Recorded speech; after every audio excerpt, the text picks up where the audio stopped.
Okay, great. And here we go. Welcome, everyone. It's really great to have you with us. My name is Antonucci, and there we go. Um, I'm uh, I'm with New Hampshire Peace Action Education Fund and New Hampshire Peace Action, and I am going to help us get started here. I'm really glad to invite you to another in our series on global power dynamics. We have had one already. We then are working on rescheduling the one that was originally going to be in the middle, and we'll let you know about that later. But for now, here we are for part two. What we're doing in this series is taking a little extra time for our programs to look really more than we sometimes do at particularly complex and nuanced global conflicts. Tonight, that is going to specifically be about U.S. and China relations. Joseph was with us a month or so ago to talk about U.S. and Russia relations, and we will, in another program, be talking more about the Middle East. But again, tonight we're really excited to welcome Joseph Gerson back to talk about the U.S. and China. Let me say a few things before we get to that. Let me pause for an acknowledgement that we here in New Hampshire are doing our work on the traditional ancestral homelands of the Abenaki, Wabanaki, and Pennacook peoples, past and present. A quick reminder that we are happy for you to have your video on.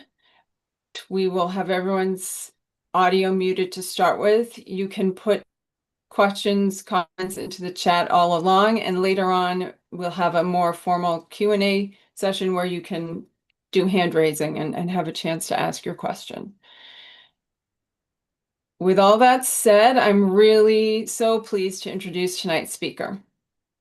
Joseph Gerson is president of the Campaign for Peace, Disarmament, and Common Security and co-president of the International Peace Bureau. He's an author and a speaker and was the director of programs for the American Friends Service Committee's New England office for many years. That is how I first met him. I find Joseph to be a wealth of information, an incredible organizer, has so much to bring. And again, what I've really particularly appreciated lately is his ability to talk about nuanced problems without resorting to the sort of dualistic good, bad models that we so often are stuck in. So I'm going to turn it over to you. If folks can join me with a visible welcome to Joseph, we'll let him get started. Thank you. Thank you, Amy. And as I begin, I want to say hello. I saw that Jikun Zhu, who teaches at Bucknell, is in the audience here. And you know, the truth of the matter is, you'd probably do much better if he were the speaker than I. Yeah, I learned from him, and you'll actually see his photograph at the end of my PowerPoint. So just for the fun of that. And then just to say this, I pulled together material. I found myself thinking, I was mentioning to Amy as we started and to Doreen, you know, that when you're teaching a class, that what they say is, you know, the first time out, you do your best to get through the material. The second time you improve on it, and the third time is the charm. Well, this is the first time, so I hope you'll be patient with me. And I will be going over a few of the things that I said in the previous session because all of you weren't there, and I want to be talking to the geopolitical moment.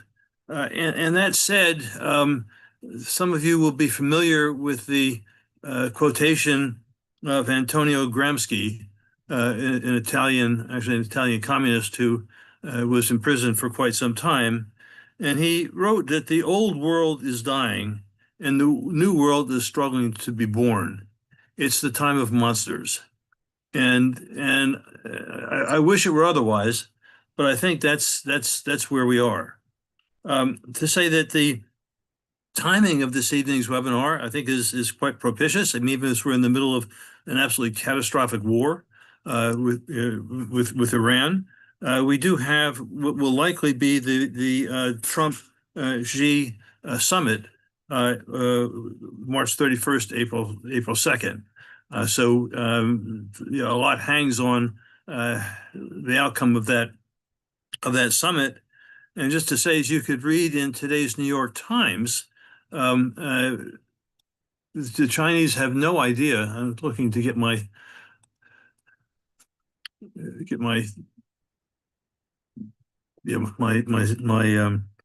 PowerPoint up. The Chinese have no idea of what Trump really wants.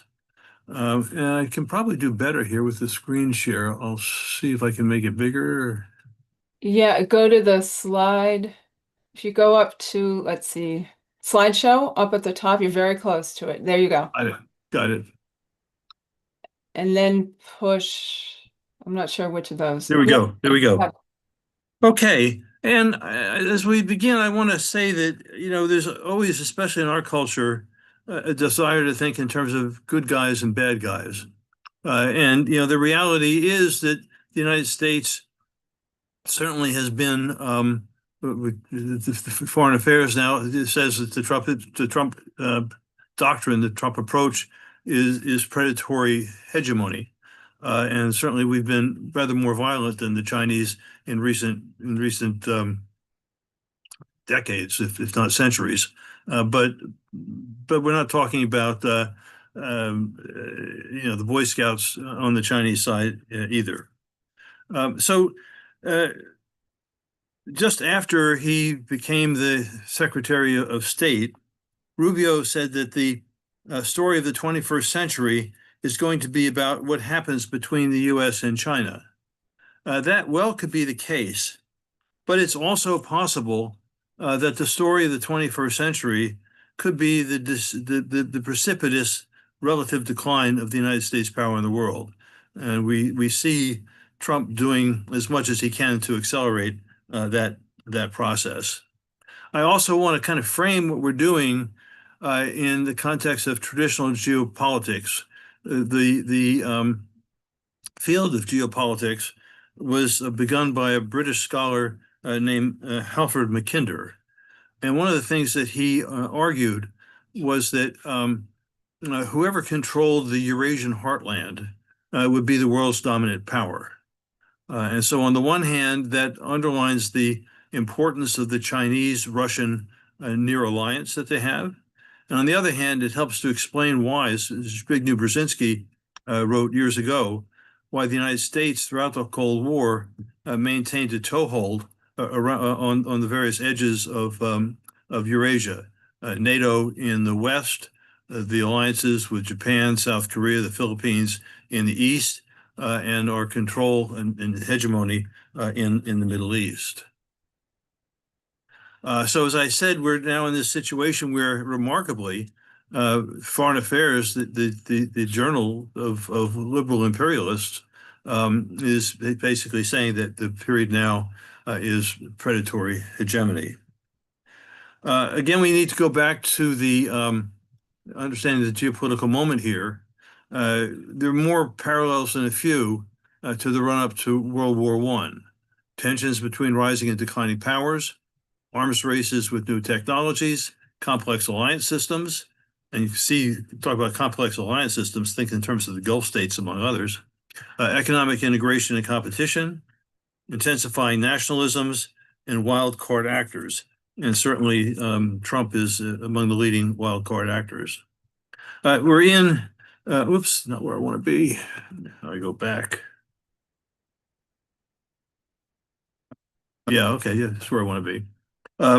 So we're in a situation, a period which has been referred to, now for centuries as the Thucydides trap, named for the Greek historian Thucydides, in which you have the inevitable tensions between rising and declining powers. and too often, unfortunately, this has led to catastrophic wars. We're in a situation where the U.S. and China are in intense economic, technological, and military competition for at least regional, if not global, hegemony. But we also have a reality in which the Chinese are calling for a multipolar order, and one could imagine a deal toward what's called the G2, maybe the decision to divide authority, global authority between China and the U.S., but we're hardly there yet. We also need to appreciate that an accident, an incident, a miscalculation could trigger a calamitous war. The photograph here on the right shows a Chinese fighter plane, maybe about 20 yards away from a U.S. Spy plane.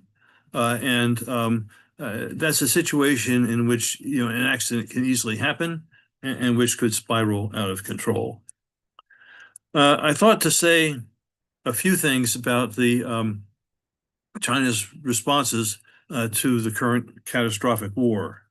The Chinese have, as well as almost all global South countries, have condemned the Israeli-U.S. aggression as unacceptable, and certainly unacceptable to kill the leader of a foreign state.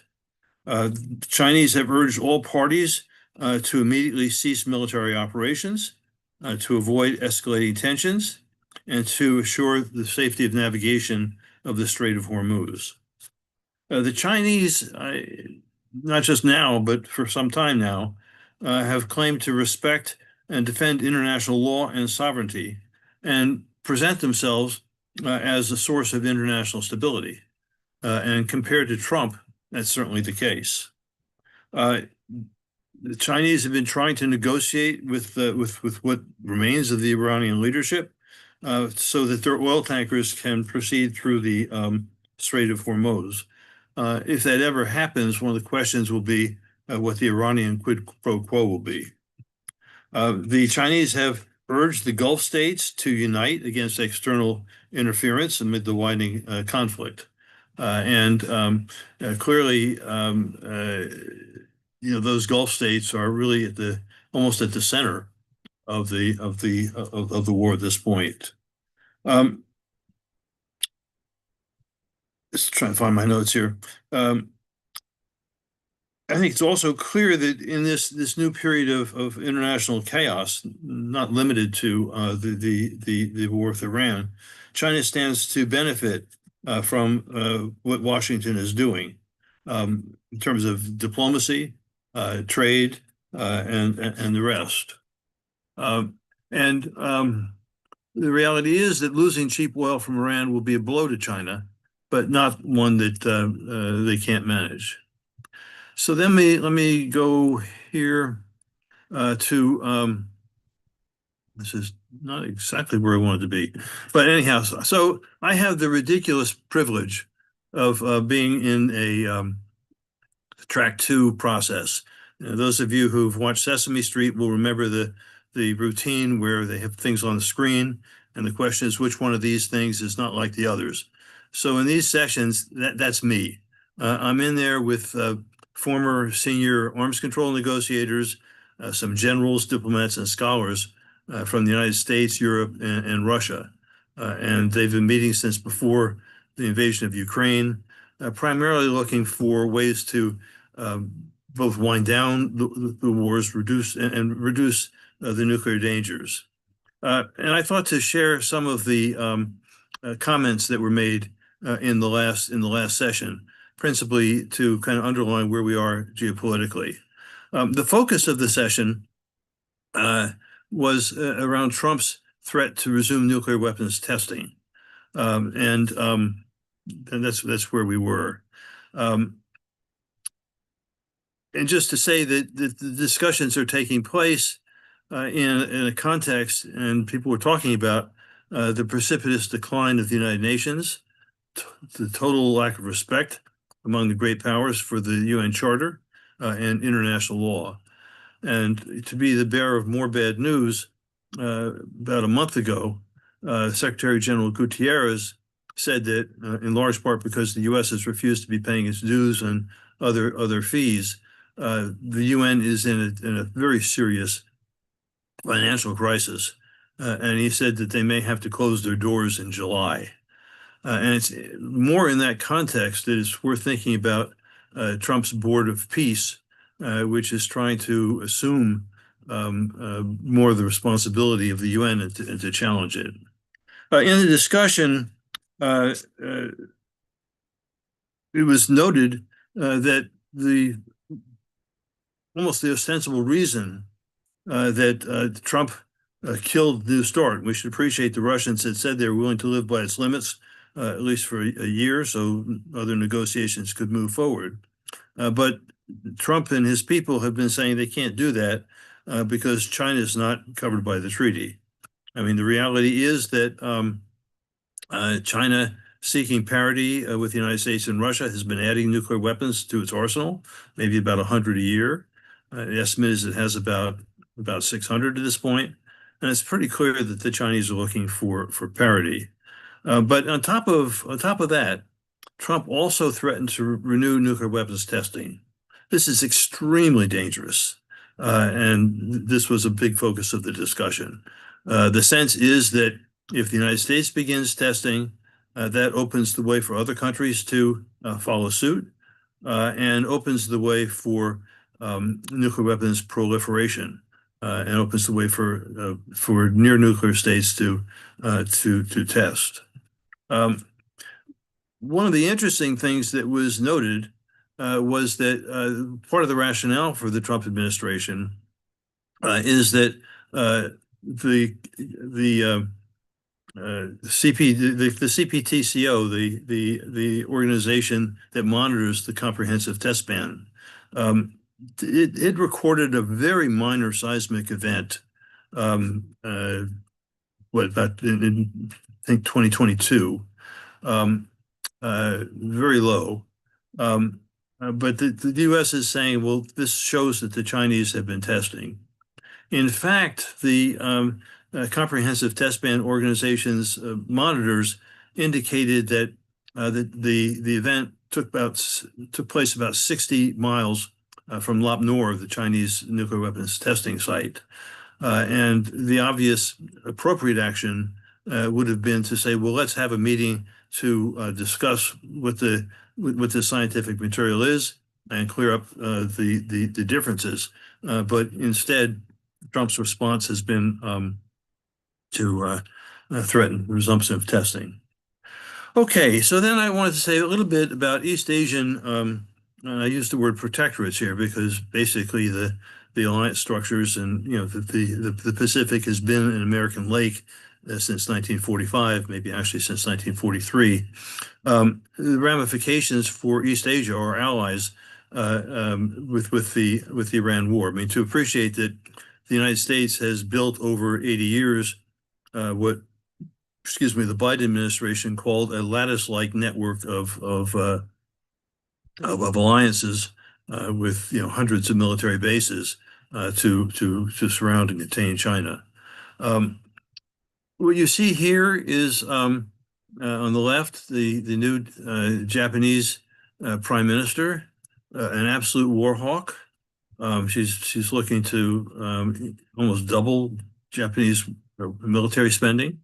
And in Japan, the leading thoughtful newspaper, Asahi Shimbun, warned that with the U.S. moving its military resources from, not all of them, obviously, but a significant portion of its military resources from East Asia to the war in Iran, it's opening questions about how committed the United States is. And that in turn will fuel pressures in Japan and also South Korea to become nuclear weapons states. What we see is that the U.S. is pulling Predator anti-missile drones from South Korea and from Japan, maybe eventually from the Philippines, to move to Israel. And this will certainly upset the balance of power and the structures in East Asia. Also the sense is that it creates space for China to leverage its critical mineral dominance, and the question is if Putin can do it in Ukraine and the United States can do it in Iran, why can't China do it in Taiwan? So while that danger may not be immediate, it certainly provides precedent there. Um, in the discussions, there was discussion about the possibility that renewed nuclear weapons testing by the United States could sink the Nuclear Non-Proliferation Treaty. It has a review conference this coming April and May. The last two review conferences ended in failure. And the sense is that three strikes may mean you're out, to lead countries to have even less respect for the treaty, opening the way for some of the near nuclear weapon states to make the leap into nuclear weapons. And the sense too is with the war in Iran. If you look at the history of the war against Libya, the war against Iran, and the lack of war against North Korea since 1953, it reinforces belief that having nuclear weapons is the best way to avoid being attacked by the United States. One other interesting piece was a senior U.S. figure remarked that while it's possible that the U.S.-Israeli war on Iran could fracture the Islamic Republic, it's already fracturing the United States. And so that's a part of the geopolitical reality that we're living with. Then, it's not in the right order. Yeah, I'm have come to that back to that one. Then a woman named Jennifer Kavanaugh has done a report for the Cost of War Project out of Brown University, looking at the costs of the U.S. China military rivalry. She concludes that the U.S. has spent about $3.4 trillion on its militarized rivalry with China since 2012. That's about 10% of everything produced in the United States in a single year. We have the reality, she reports and reminds us, that the Trump national security strategy backed away from the language of the Biden administration that China was the peer pacing force for U.S. military spending and U.S. military planning. But the reality is that hasn't fundamentally changed. Each side views the other as a security threat, and the belief that disagreements may not be able to be settled by anything but use of force. She wrote that each of the military services in the United States has embarked on costly modernization programs, including upgrading old systems and purchasing new, more advanced weapons, and expanding defense infrastructure with the hope of increasing their ability to operate effectively in the Indo-Pacific theater. She also noted that China's stockpile of nuclear and conventional weapons upgrade is approaching that of what the U.S. has, and the other cost, which may not be felt particularly in New Hampshire, given your demography, but it's also certainly fueled anti-Asian racism and discrimination here in the United States. So we've got that. Then talking about the economy, and I think maybe I wanted to go back where I was before. No. Yeah. So talking about the economy, Paul Krugman, the Nobel laureate, explains that this may not be a contest that the U.S. will win. We have the kind of hubris that in part led Trump to do what he's doing in Iran. But a number of factors indicate that the United States may not be able to, quote unquote, Trump, excuse the pun there, China economically. China already has, by many measurements, a larger economy. Annually, it graduates 4 times the number of engineers that we do. It generates twice as much electricity. Um, it's way out there, even before Trump, way out there ahead of the United States in producing technology and goods based on non-fossil energy. And if you think about economic power, the export of automobiles has been a powerful driver in national wealth. And with the United States, especially under Trump now, relying only on fossil fuel gas-driven cars, while China is increasingly exporting um, uh, electric vehicles to Europe, that does not spell good times for the United States. Krugman observes that the U.S. is in danger of being permanently overtaken by China's technological and economic prowess. And this force is reinforced by Trump's assaults on the truth, on science, and freedom of speech. Um, then I wanted to talk a little bit about trade numbers here.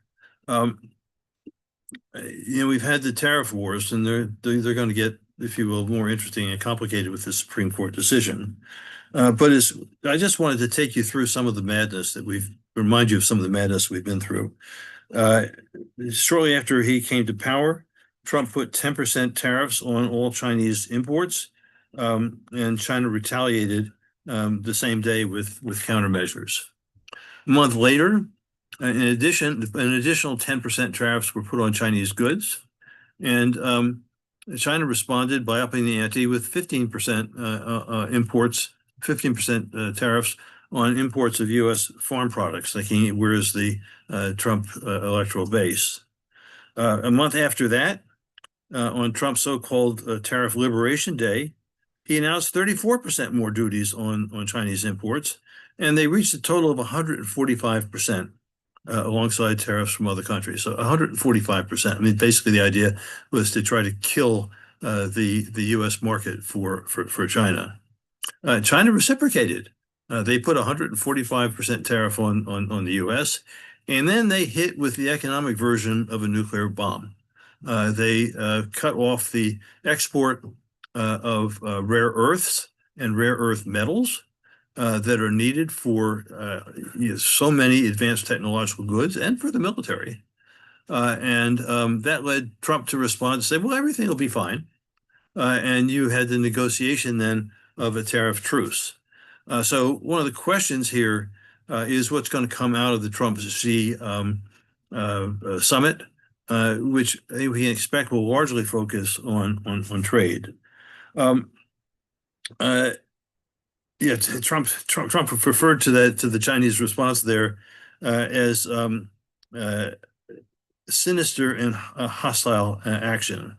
Um, the New York Times has reported, actually, I think an editorial said Trump has repeatedly seesawed between retaliation and reconciliation, leaving questions about whether he has a larger strategy. So the question, and we can see it again with, I think we're all stunned by the absolute ignorance and incompetence of the man who has near monarchical power here in the United States and what he's doing.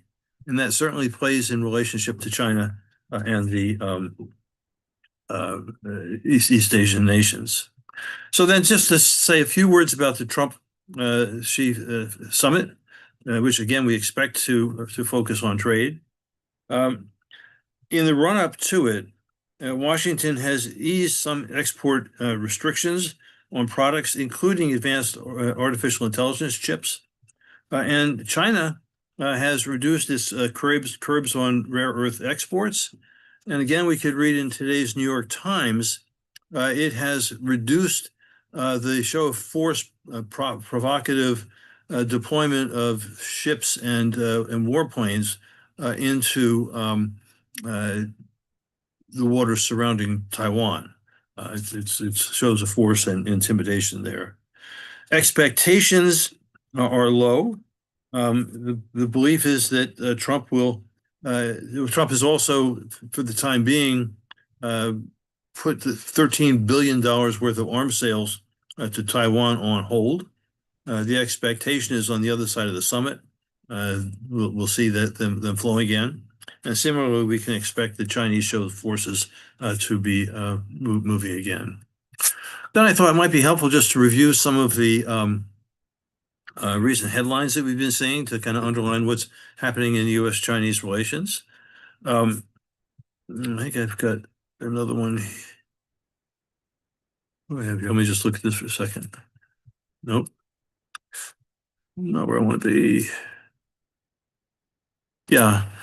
So we can read that Chinese economic ambitions are seem to be cooling. Their recent uh, 5-year plan and for the plan for the next year reduces their national growth estimates to 4.5%. That would be wonderful here in the United States. And it will certainly continue to help the Chinese economy grow, but it's not at the 10% levels in past decades. One of the problems they face is massive overinvestment in housing, speculation. So there are thousands and thousands of empty high-rise apartments. People have invested in their apartments, and then they can't access them. And this is a huge drag on their economy.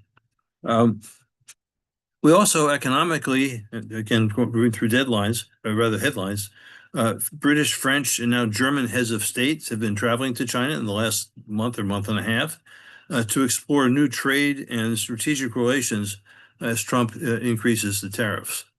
So again, an opening here as Trump carries out his madness. Japan is moving to develop rare earth mines in Africa. Certainly, the United States is on a race to access rare earth. Probably one of the reasons, not the only reason, that Trump wants to take over Greenland. So, in this period of economic and technological competition being ultimately the foundation for military power, the race for rare earth is major. What else we have? Yeah, we also have at the moment Japan is. I mean, I work closely with the Japanese peace movement, and I really have a lot of close friends and a love for many things Japanese. But the recent election was they elected probably the furthest right-wing candidate they've had in years. As I said before, she wants to increase military spending.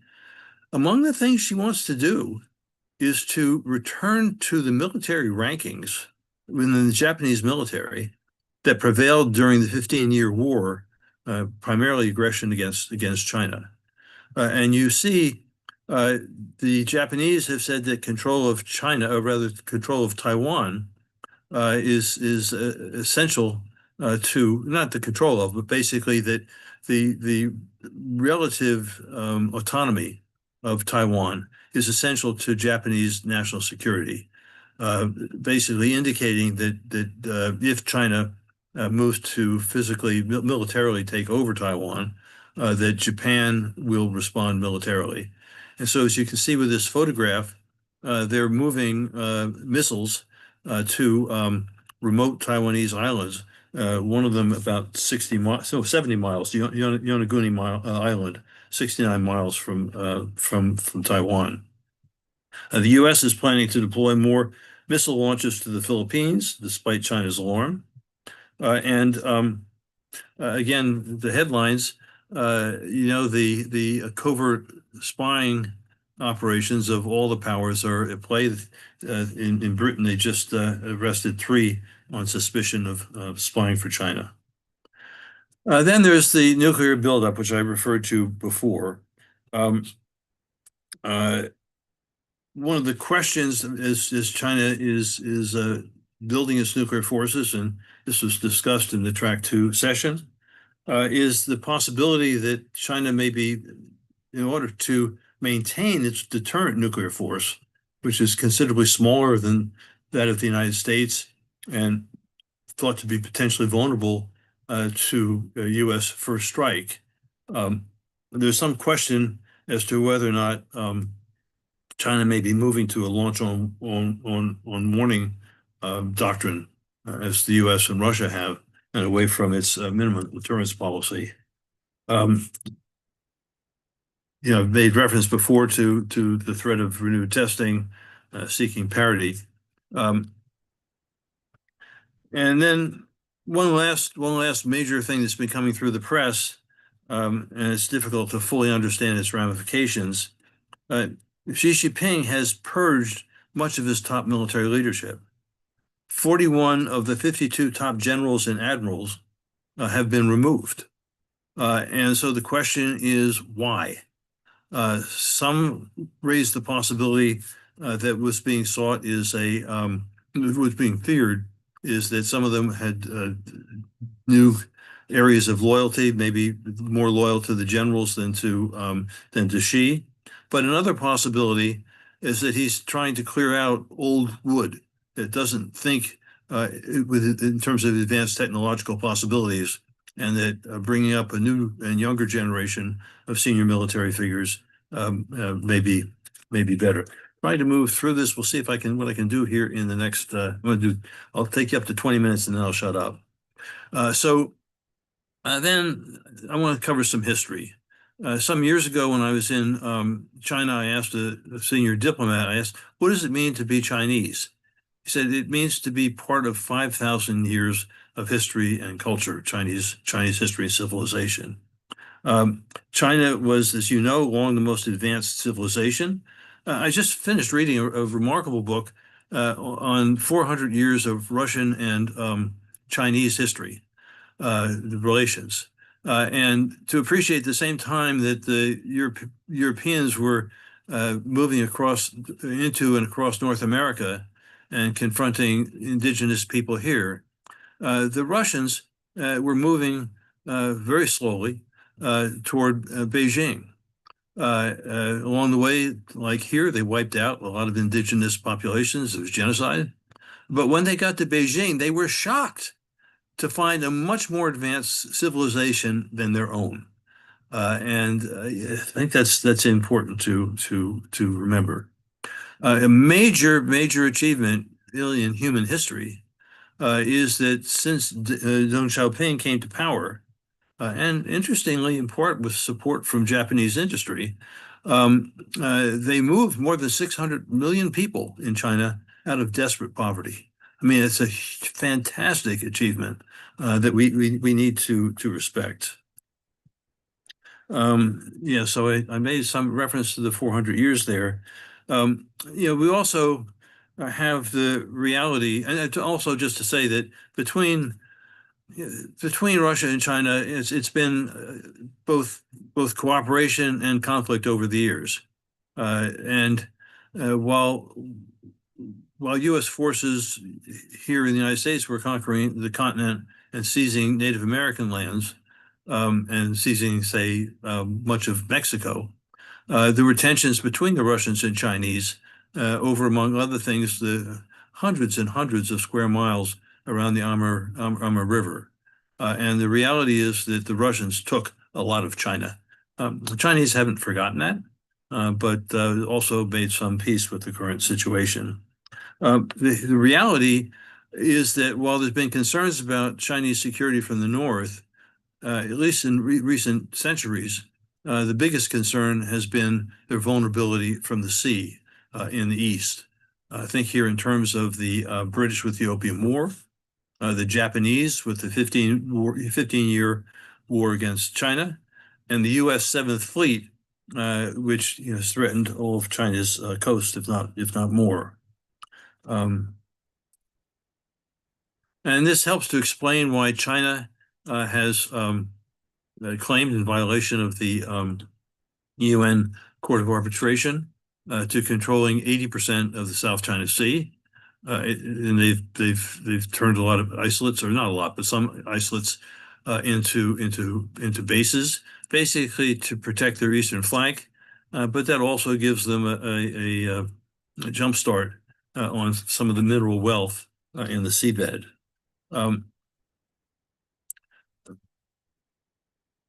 want to be there yet. I'm not sure I want to be there. Yeah. So I had this peculiar history. So I was in Georgetown University School of Foreign Service as an undergraduate, and we had an absolutely fantastic professor of the history of U.S. diplomatic history. And when we got to the 19 or yeah the 1890s, uh, he explained that this was a time of great economic depression here in the United States.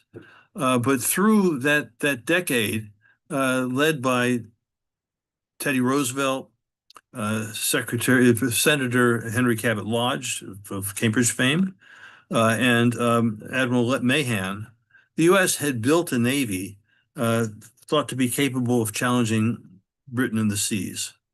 And this opened the way for the U.S. to try to um, get its hands on the holy grail of capitalism, the China market.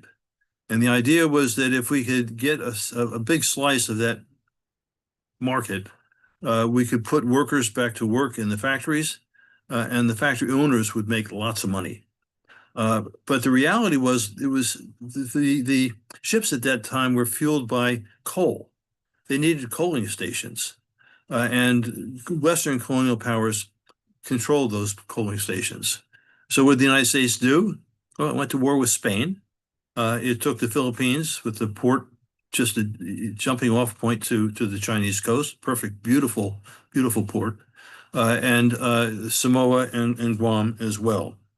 And then with the Second World War and the war against Japan, basically, as I said, the Pacific was turned into an American lake controlled by the Seventh Fleet, and we built the series of military bases to reinforce our control and the isolation of China. So moving quickly here into Trump era. Um, at some levels, we need to appreciate that Trump, in some ways, is modeling his policies, or at least Colby, his lead, the man who's basically driving our China and Asia policies, um, drawing on some Chinese models. So, if you go back in Chinese history, back to the 1800s or so, you come to the Tang Dynasty, which built a tributary empire. Uh, People from other lands were expected to bring tribute uh, to um, uh, to the Chinese capital and to get their legitimacy and approval to rule from the Chinese. Well, this is what Trump has been doing with his tariffs. He's gotten commitments from East Asian, besides all these taken in Bitcoin bribes, but basically demanding um, tribute in the course of the tariff negotiations. So, for example, Japan is committed to invest $500 billion in the U.S. Following the lines and expectations of Trump and his figures. We also have some movement in the direction of Chinese state capitalism, with the U.S. Taking shares in Nvidia, Intel, and weapons producers to direct and control that competition and build up. And where it's differed, obviously, has been with the predatory hegemony and smash and grab imperialism. I think here in terms of Venezuela, now Iran, and on. Then there's the nuclear reality. We live now in a world of both mutual assured military destruction, but also mutually assured economic destruction, as we saw with the fight over rare earths. And as I said, we're in a situation where an accident, an incident, or miscalculation could escalate. Remember back in the W. Bush days before 9/11, a U.S. Spy plane crashed with a Chinese, I think it was a jet, a fighter plane. Fighter pilot died, the U.S. plane went down, and we had an intense confrontation with China that was only diverted by the 9/11 attacks. So we have that. Um, we have, as I said, the history of the bases all around China. But also, the Chinese can't forget, they'd be stupid to forget, that the United States prepared and threatened to initiate nuclear attack against them in 1955, 1958, and 1996. And there was also a Russian-Chinese war in 1969. And in fact, the Russians, the Russian, it went back and forth. One time the U.S. raised the possibility of a surprise attack on China's incipient nuclear force before they could have it, and the Russians said no, thank you. Then the Russians proposed it to the United States, and the timing wasn't right, and the U.S. said no, thank you. So they have things to worry about.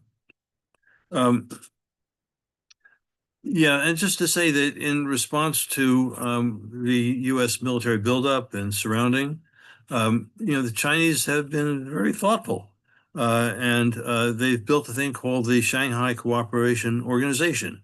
It's not exactly an alliance. We have some countries that are not immediately in East Asia, but you have there and through the BRICS, Belt and Road. You have China building networks of support that may be rather stronger than, for example, the U.S. Alliance system with the Emirates, or maybe even Saudi Arabia on the other side of this war. In terms of Aldrich Colby, and also just to say, to backing up a second, um, you may remember that they commemorated the end of the Second World War in Beijing, with the Russians joining them and others. And again, it's interesting to be aware that the Japanese in say 1940 and 41, after they already controlled significant portions of China, especially Manchuria. Um, the Japanese elite was debating, should they go to war against uh, Russia, or should they go to war against the United States and go for the oil in the South because they needed oil for the war in China. And there was a battle fought actually in Xinjiang, a major battle between the Russians and the Japanese, and the Russians prevailed, which turned the tide in Tokyo toward going for Pearl Harbor. So that's an interesting background to have, I think. Though going to Colby, where are we here? Yeah, going to Colby, we he has been very clear that we have to be prepared to defeat China in war, and to press U.S. efforts to dominate China in multiple ways. Um, he prioritizes Taiwan's self-defense over U.S. intervention if Beijing attempts to do reunification by force. But there's still ambiguity there. He wrote that, quote, to make Taiwan defensible, America must focus on preparing for Taiwan's defense, and Taiwan must do more, which helps to explain the $13 billion arms sale. The idea is to turn itself into an undigestible porcupine. And in the situation where Trump has no strategic vision, we don't exactly know what Trump wants to do. Will he be willing to sacrifice Taiwan for big trade agreements with China? Again, reaching back into our history, the Russo-Japanese War was brought to an end actually in Portsmouth, New Hampshire, in a deal in which the United States recognized Japan's dominance of and control over Korea, and the Japanese agreed to respect U.S. control of the Philippines. So these kinds of deals have been done. Um, I'm going to yeah, then to say that the Trump government, as you may have noticed, is not a monolith. And in relationship to China, there are differences. Um, you have those who are committed to America first, uh, ostensibly. Vance is not a big fan of U.S. Preparing for war with China, um, uh, and he has some influence in relationship to Trump. On the other hand, you've got Colby, who is all out for total domination and military preparations. And Rubio seems to be able to bend himself to any direction. So who knows where that is? Vance can do that as well. So where do we go from here? As I mentioned as we began, Zhikan Zhu has a recent article which he kindly shared with me in terms of his expectations for the Trump-Xi summit. He says we should have very low expectations for it. I think that's right. We may, if it will be termed a success, it may extend the tariffs truce. He recommends reopening of consulates in Houston and Chengdu, which were closed now almost 6 years ago, promoting more dialogue and communication. And he urges more tourism and people-to-people contact. As the United States has drawn in on itself and as China has looked to protect itself, let's go back there. Oops. That's been a serious problem. If we don't understand them, they don't understand us. That's how you have major difficulties. And then, as I may have reported earlier, about a year and a half ago, working with partners across East Asia, we developed a common security report for the Indo-Pacific region uh, to remind people that common security was the paradigm that was used to end the Cold War, actually before the fall of the Berlin Wall.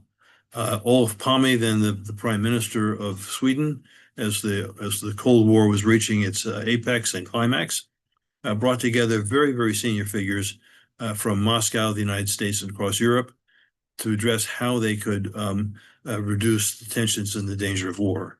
Their conclusion was that you can't create security in contest, in opposition to your rival. That when we deploy one missile, the other side will deploy one to offset it, and you end up into a spiraling arms race. And the question was, how do you reverse that spiral? And you do it by naming in difficult, intense negotiations. You do it by naming what the other side is doing that is frightening you, and then explore how, and both sides do this, and then to explore how that threat can be reduced in a way that doesn't undermine the security of the other. In the European and Cold War context, that led to the negotiation of the Intermediate Nuclear Forces Treaty, which functionally ended the Cold War in 1987 before the fall of the Berlin Wall. And obvious steps that we recommended are demilitarizing and denuclearizing the South China Sea, and again, demilitarizing the tensions around Taiwan, so we don't have an accident there. So I think this does it. I did it in under an hour, and I very much look forward to your questions, and then just again with apologies to Shikan Shu, who I know could have done a much better job than I did.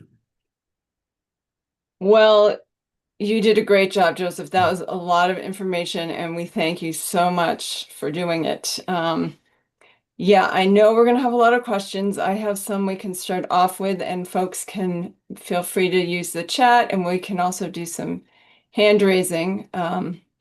Luckily, this is why we are doing this not on a Monday night, which we do in a 1 hour segment. This, we built in some extra time so we can get into it because this is complicated, right? Also, at moments of talk, I have to say, I thought to myself, this is insane. Why are we taking these risks? Why are we acting like this? What is going on? Let me start with something that you said, which is really speaks to why I invited you, why we're having this series. And one of the problems that I feel like we run into a lot, you said something like, if we don't understand them and they don't understand us, that's how things get out of hand, or something like that. Am I? Yes. So I so agree. And one, but there seems to be like this current idea that understanding the other side makes you complicit or something like that. Like in multiple spaces, on multiple issues, I know I've said to people, well, what if we look at it from their side? And if they have no, China or Russia or, they have no valid complaints. They're wrong. They're the bad guys. How do we get past that? Because we're stuck. If that's the answer, and, I try to say, listen, no, I think good news for you. They're not insane. They have their own complaints, and we can work something out. People are angry about that. They really are so convinced the other side is wrong, and they would rather risk a nuclear war than try to see everyone's point of view as having something to offer. Okay, maybe not entirely valid or whatever, but worth listening to at least. Can you speak to that? Sure. George Kennan, who was the author of the containment doctrine, he said, if you're going to try to avoid the catastrophe of war and do diplomacy, you need to understand the other side's thinking to be able to engage with them. And as I was listening to your question, I thought, how can I communicate this at an experiential level? So I'm going to guess that a number of people in this webinar have been in marriage counseling. And some time ago, I was in marriage counseling, and the counselor was great. And she asked us to pretend that we were the other person and to explain what it was that got under our skin. And by doing that, you can begin to understand the other side. The I was also recently thinking back when I was a freshman in college, I had a great philosophy class, and the professor had us read Martin Buber's I and Thou. And Buber talked in terms, or wrote then in terms of both I thou and I it relations. I it relations are not going to build the foundations that you need to coexist. Uh, you know, the we go back. I mean, it's deep in our culture that we have to overcome, right? I mean, manifest destiny, white Christian supremacy. These are deep in our culture. And I think one of the responsibilities of our peace movement is to challenge that, to remind people, in this case, that the uh, uh, Chinese have 5,000 years of history, more than a little bit of experience that affects how they think, that we've not always been good to the Chinese. And the same, for example, if you think in terms of the war with Iran now.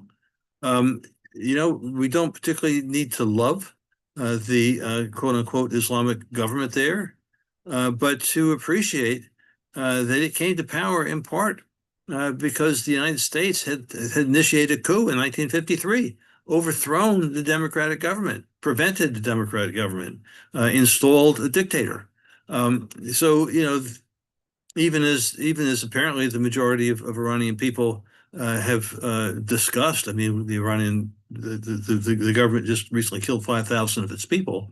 They also have to deal with the fact that they're caught between that government and the United States. So other people have real lives, they have real histories, and we, to the degree we can, we need to find ways to help people understand that other people have real lives, they have memories, they have interests. And again, you go back. I made the reference to the Russians stumbling into Beijing and finding this advanced society. We need to understand that other cultures are different. We're not going to remake the world as a white Christian nationalist world, right?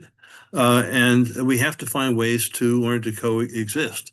And one hopes it doesn't take too many more American failed wars, too much suffering here in the United States because of those stupid wars, for us to understand that we're just one country among many, one civilization among many, and we need to find ways to coexist with the rest of the world. Thanks. Yeah. Okay. I have more questions. I'm just checking. I don't want to take over. Other people have things to ask, but for now, I will keep on. Okay, so here is something that I'm thinking of, particularly when you're talking about the trade stuff. So one of the ways I got into activism was through the global justice movement against global corporatization, essentially, against what we call free trade. And, Arnie Alpert has explained to us so beautifully the downsides to this world where people can't cross borders, but goods and can go anywhere, and corporations can do anything. So this is where I find myself in these weird, like, I like the idea of doing different things with trade. And but obviously this isn't the right thing.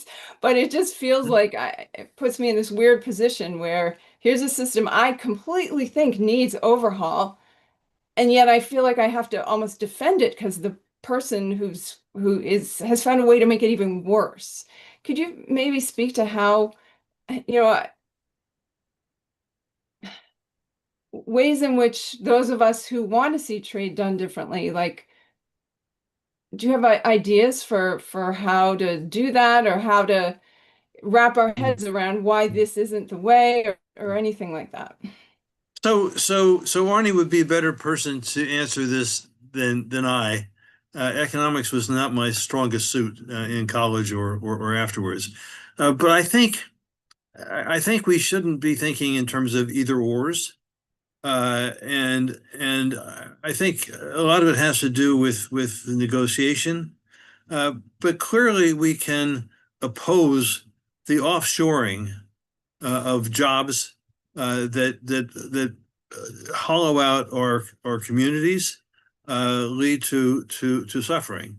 So I think we do need to have a degree of national economic policy that in some ways, I'm not sure that tariffs are necessarily the right way. They've led to major depressions in the past. But certainly we can legislate what corporations can do in terms of protecting their workers, in terms of offshoring. There's the other reality of, excuse me, of competition, and the degree of which you have governments doing subsidies to give them unfair advantage. The World Trade Organization was supposed to limit some of that. In fact, I think the Chinese have taken us to task at the World Trade Organization, and we, the Chinese. But again, I would come back to something like common security. Look at common interest, and this is the importance of both having a government that's not bought by billionaires, so that we can have government policies that reflect the needs of those of us who are not even millionaires, and also to be negotiating, if you will, common security trade agreements with the rest of the world.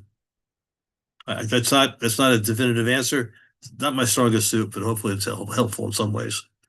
Yeah, well, it's a conversation, and you know, I guess one more piece, and this kind of it speaks to, if you will, some of the illness of our society, is the materialism of our culture, right?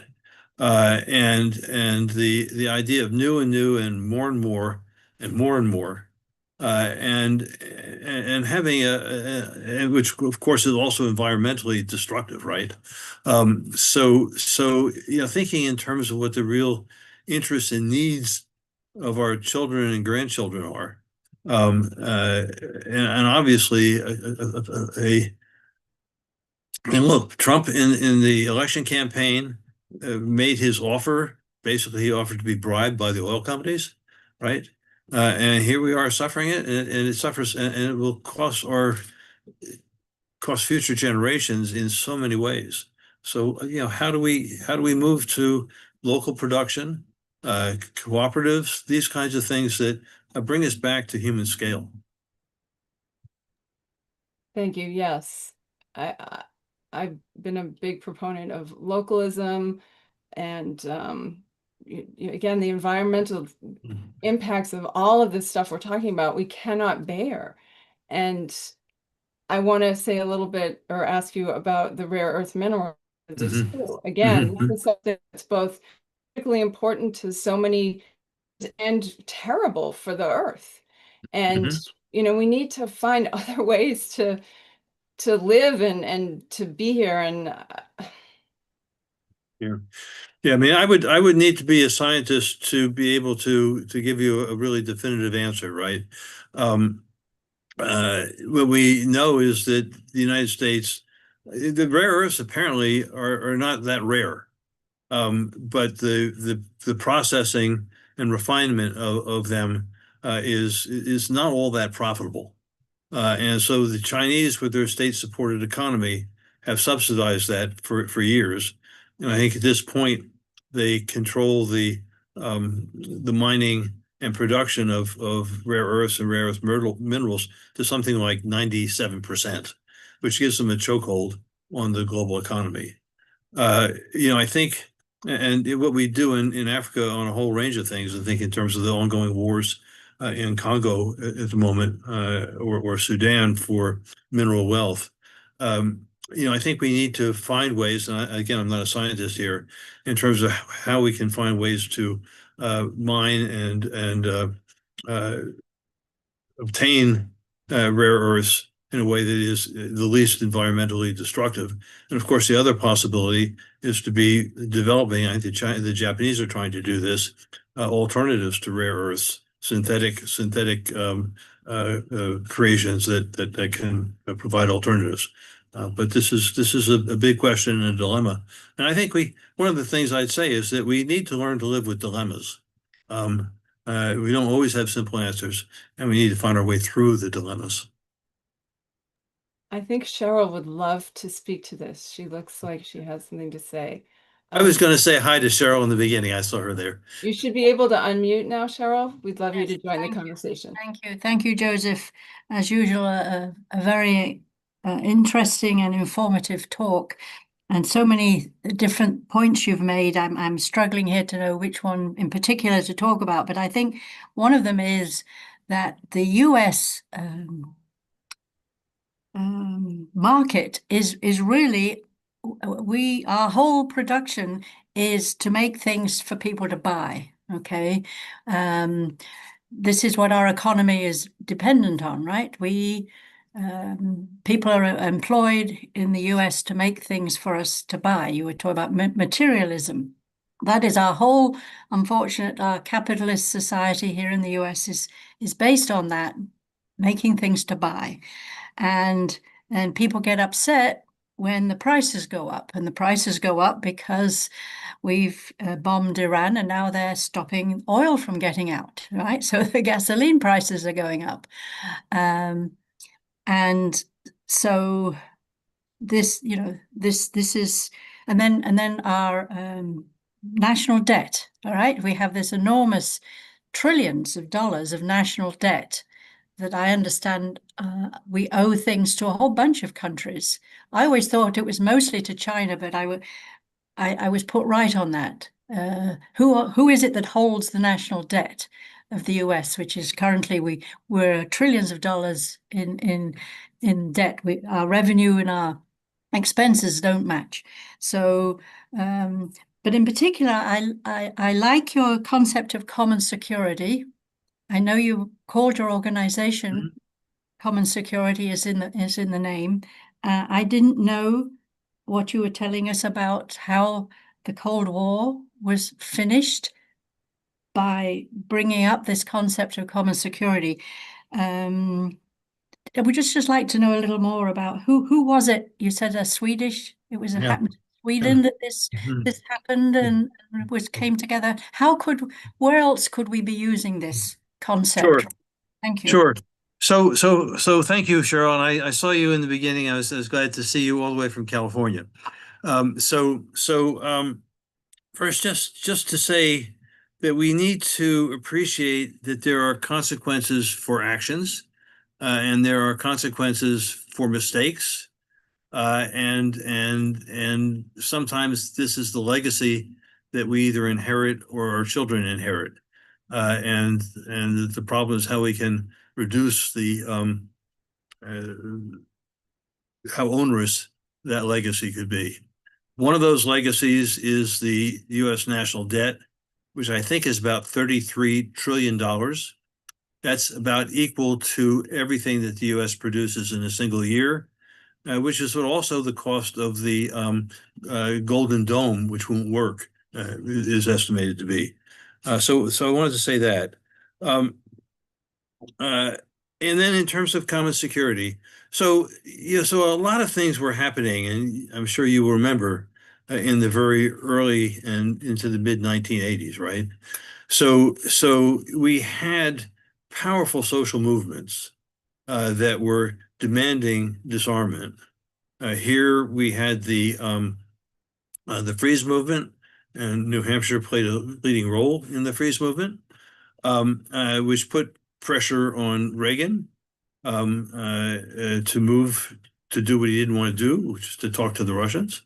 And at the same time, in Russia, Gorbachev came to power, and he saw that the Russian economy was, excuse me, going down the toilet.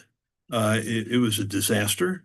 And he saw the only way that the Soviet Union could actually survive would be through reducing tensions with the United States, ending the war in Afghanistan, and easing up pressure on the Soviet Empire in Eastern Europe.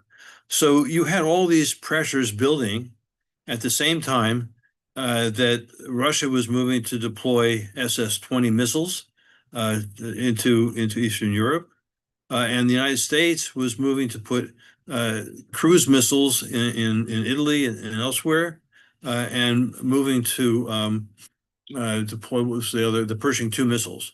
The U.S. missiles had the possibility of wiping out the Russian leadership in 8 minutes, surprise attack. So we were at this incredibly intense moment. And in this context, Olof Palme, who was then the prime minister of Sweden, uh, tried to do what he could do to save human existence. And so what he did was to bring together very, very senior figures from the Soviet Union, the U.S., and Europe, a few maybe from the global South. One of the figures from the United States was Cyrus Vance, who had been the Secretary of State under who was it? I guess under Clinton for a period of time.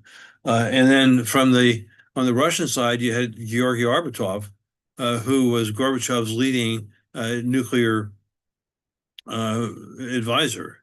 And there's an interesting story of how Vance and Arbatov had a very long private conversation in which Vance helped uh, Arbatov to understand that they could move to reduce the nuclear danger together, and that helped provide the foundation. But Olof Palme did that.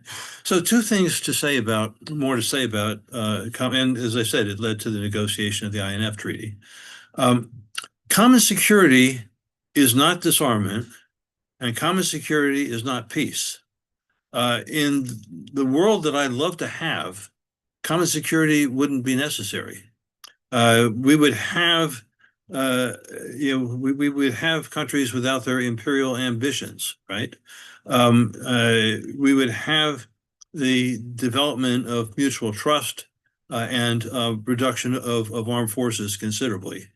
But looking at just how dangerous the world is today, think in terms of the way Taiwan or an incident in the South China Sea could trigger a nuclear holocaust, ending all human life.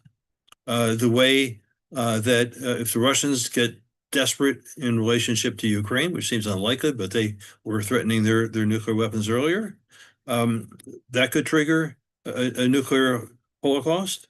We have India and Pakistan. Um, so maybe it's a function of being older, but my hope and goal is to see what we can do to reduce the danger and create an environment in which we can move toward the better world that we want. Again, I've lived an unusually and unexpected privileged life. So after the Vietnam War, I ended up working in Europe with the War Sisters International. And one of our members was a man named Hein van Wyk, who was a senator in the Dutch parliament. He represented, believe it or not, the Pacifist Socialist Party. And he had been involved and caught by the Nazis in opening cattle car doors in Amsterdam's railway yards to help people escape. He ended up in Dachau and managed to survive. And he used to say, look, in a world in which elephants go to war, the ants get trampled. So it's the responsibility of the ants to affect the landscape and the environment so the elephants won't go to war. And that's a big ask. But I think that's what we're called to do in this time. And most immediately, I guess I would say that we have to create the conditions in which the catastrophic war on Iran is brought to an end, maybe through Congress refusing to fund the $50 billion being asked for now. Thank you. That was incredibly informative and useful. And maybe we'll connect to my next question, which is around, well, deterrence, nuclear deterrence, but maybe just in general. I think you were either speaking or hosting a webinar a year or two ago, Martin and others debunking the deterrence myth thing. I wonder, could you speak to that? Because I do think this is something, and again, something I hear from people, well, they have a lot of weapons, so we need to get more weapons. And that's this idea that that is working. Right. So actually, we're working on a kind of an 8-minute primer film growing out of the 80th anniversary of Hiroshima and Nagasaki, and that was one of the issues we were addressing earlier today. So there's a guy, Gordy Feldman, used to teach at Brandeis, his peace studies, and one of the things he said, would you rather be in a room in a circle with fellow students in which each of them had a gun, or would you rather be in a room in which none of them had a gun? And the answer is pretty clear. And deterrence is the myth. It's the ideology that drives the nuclear arms race, right? So the United States developed first the atomic bombs and used them, and so Russia developed its nuclear arsenal to deter use by the United States, and Russia had it, so the French and the British wanted it, and and on. But let's then look more closely. On the one hand, deterrence works until it doesn't. So as you're aware, we've had any number of false alarms, false alerts, which fortunately have been nipped in the bud. Colonel Petrov, for example, didn't pass on the warning of an incoming missile attack, which actually didn't exist. Their systems had mistaken cloud formations for missiles. We had a situation during the Cuban Missile Crisis when a false launch warning was sent to Okinawa, where we had nuclear weapons based in Okinawa. and the officer in charge decided, no, I'm not going to do this. But as Robert McNamara said years ago, we've survived because of luck. Yeah, we had the false alert that missiles were coming into Hawaii, right? So there's any way in which you can have a technological glitch, putting in the wrong cassette in a computer that can lead to the end of humanity. So there's that. The other piece, which is hard for Americans to acknowledge, and which I first learned from Daniel Ellsberg, who's Ellsberg, most people don't know, was leading nuclear policy and war architect for the Kennedy administration, advised Lyndon Johnson, and even Kissinger in the first period of the Nixon's rule. What he taught, growing from his own experience, in which I've mined for a couple of books, is that deterrence has never been U.S. policy. U.S. policy has always been first strike. Of course, we had it with Hiroshima and Nagasaki, but on more than 30 occasions, beginning in 1948 in a crisis over Iran, the United States has prepared and or threatened to initiate nuclear war, what the Russians were doing with their threats against Ukraine. So, for example, in both the Iraq wars, and you can read about this in Foreign Affairs if you want, because as the U.S. was assembling its forces in Saudi Arabia and later in Kuwait, there was fear that Saddam Hussein would use chemical weapons to attack U.S. forces before they could launch their attacks against the Iraqi forces. So in order to prevent that, the two Bush governments threatened that we would use nuclear weapons to eliminate Iraq if they did it. This is constant policy. And so we've used this as a lever of coercion now for the last 80 years. So again, most people don't want to know this history. There's the desire that we should think our government is good, that our president, maybe accepting Trump, is a good person. Look, in the negotiations for the JCPOA, the Obama deal with Iran, remember how many times Obama said all options are on the table. When a nuclear power says all options are on the table, that includes the threat of using nuclear weapons. So, I wish our history and policies weren't what they are, but they are.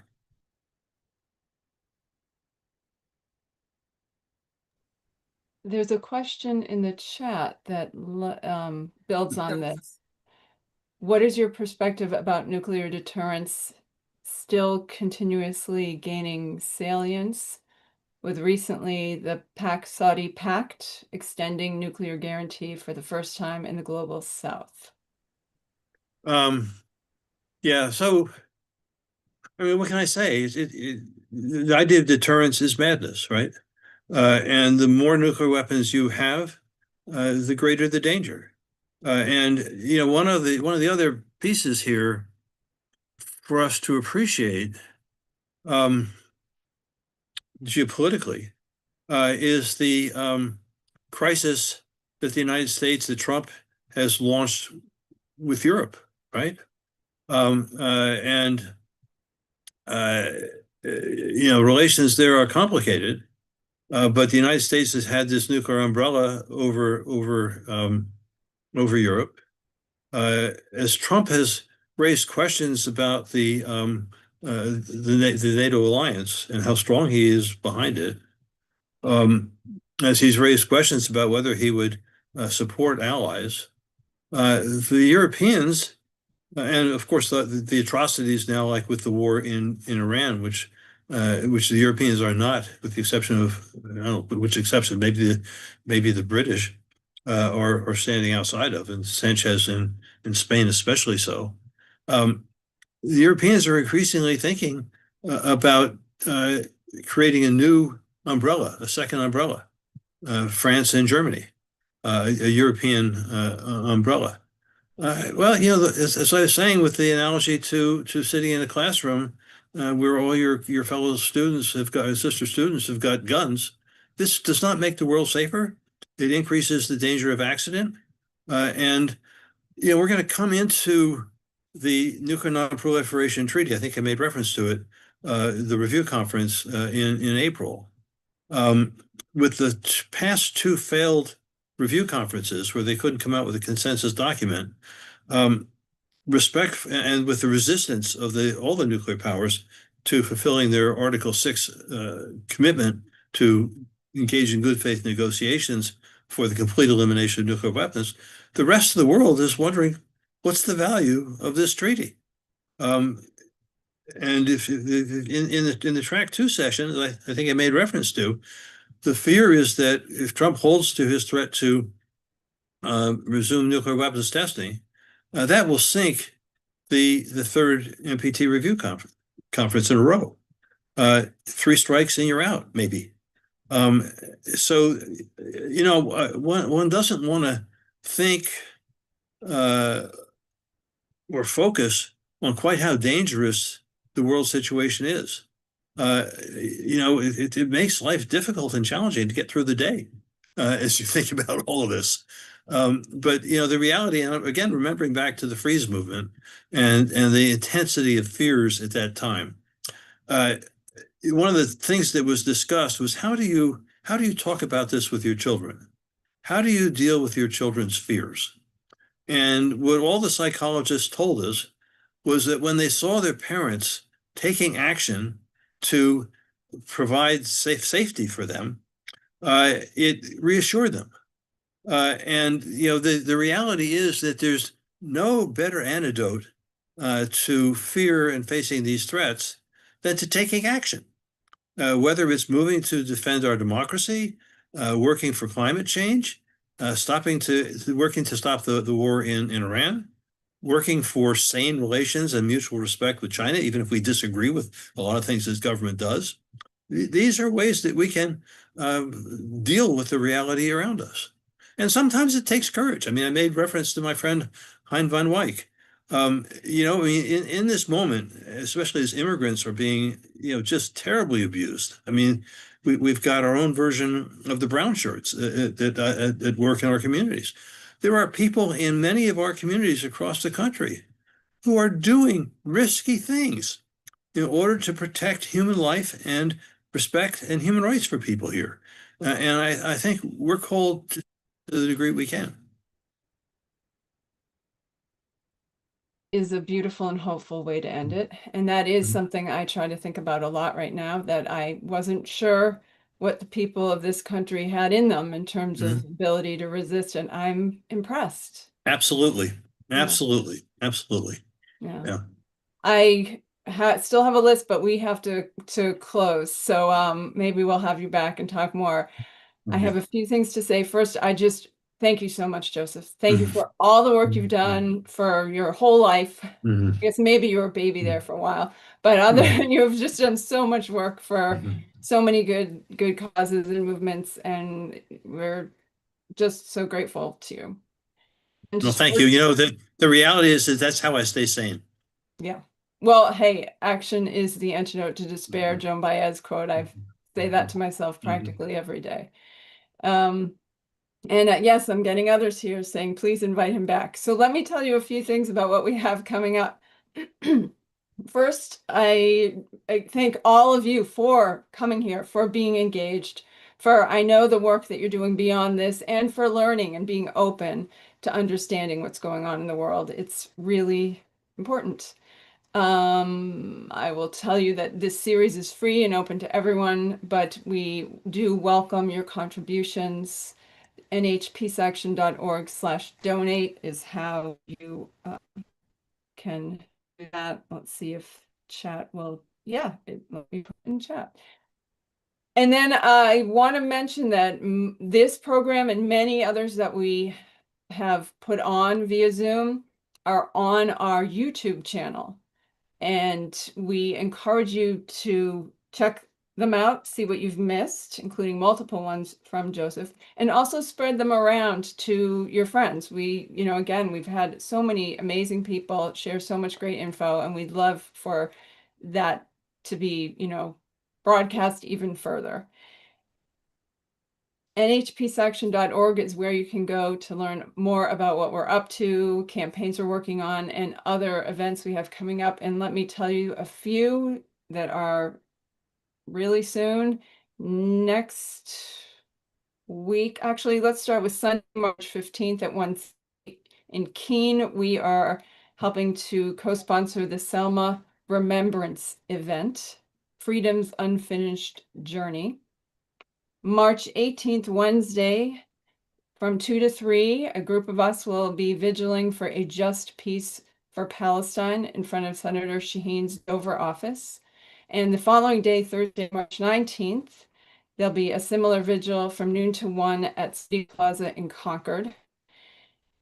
And we do have our next Monday night conversation will be via Zoom, will be Monday, March 23rd, 7 p.m. And for that, we are welcoming Dr. Simone Chun to discuss Korea's fight for sovereignty. And I did want to mention that a part 2 of this series was supposed to be Chaz Freeman, Ambassador Chaz Freeman, and he was not able to join us the night that we had set up, but we are on rescheduling that. I'm sorry I didn't have that. We haven't nailed down the date so that I can tell you now, but keep looking at our Facebook, our web page calendar, or get on our email list already on. And that coming up, he's going to delve into some things going on in the Middle East, which are even more, there's even more, to talk about on that than when he would have joined us a few weeks ago. So again, thanks to Joseph, thanks to all of you, and we appreciate your showing up. We appreciate the work we know you're all doing, and we look forward to seeing you again. So if I can have the last word, let me say, Yeah. Amy, Doreen, New Hampshire, Peace Action, rock on. You're great.